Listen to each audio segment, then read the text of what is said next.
प्यारे दोस्तों और साथियों, अस्सलाम वालेकुम रहमतुल्लाहि व बरकातुहू। स्वागत है, वेलकम है, इस्तकबाल है, खैर मकदम है आपका अपने ही YouTube channel Al Falah coaching centre में। आज के वीडियो में हम लोग इसमें कैफियत पढ़ेंगे। इसमें कैफियत को हिंदी में बोलते हैं भाववाचक संज्ञा, इंग्लिश में एब्स्ट्रैक्ट नाउन। इसमें को बोलते हैं संज्ञा इंग्लिश में, और हिंदी में इंग्लिश में बोलते हैं इसमें को नाउन, हिंदी में बोलते हैं संज्ञा। कैफियत के माने होता है गुणवत्ता, क्वालिटी, गुण। आज का हम लोग वीडियो शुरू करने से पहले एक शेर से शुरू करते हैं।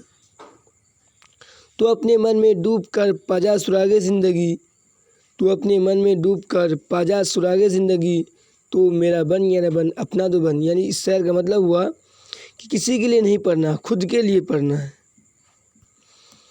तो आज हम लोग इसमें कैफियत के बारे में पढ़ेंगे। इसमें कैफियत किसे कहते हैं? कैफियत के माने गुणवत्ता, क्वालिटी, गुण होता है।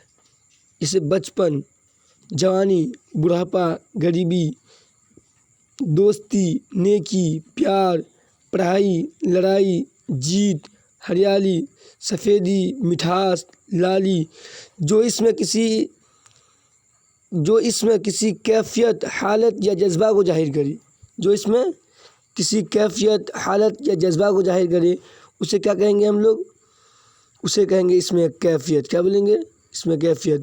जो संज्ञा, जो नाउन इसमें की कैफियत, हालत या जज्बा को जाहिर करी, यानी कि वो कैसा है, इस इसमें को नहीं हम लोग गिन सकते हैं, नहीं छू सकते हैं, नहीं देख सकते हैं। सिर्फ अनुभव करेंगे, सिर्फ महसूस करेंगे कि बचपन है, जवानी है।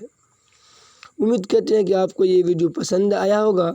इसी तरह का वीडियो पाने के लिए मेरे यूट्यूब चैनल को सब्सक्राइब करें और बेल आइकन दबाएं मेरी वीडियो का नोटिफिकेशन पाने के लिए। वीडियो कैसा लगा कमेंट में ज़रूर बताइएगा आप लोग।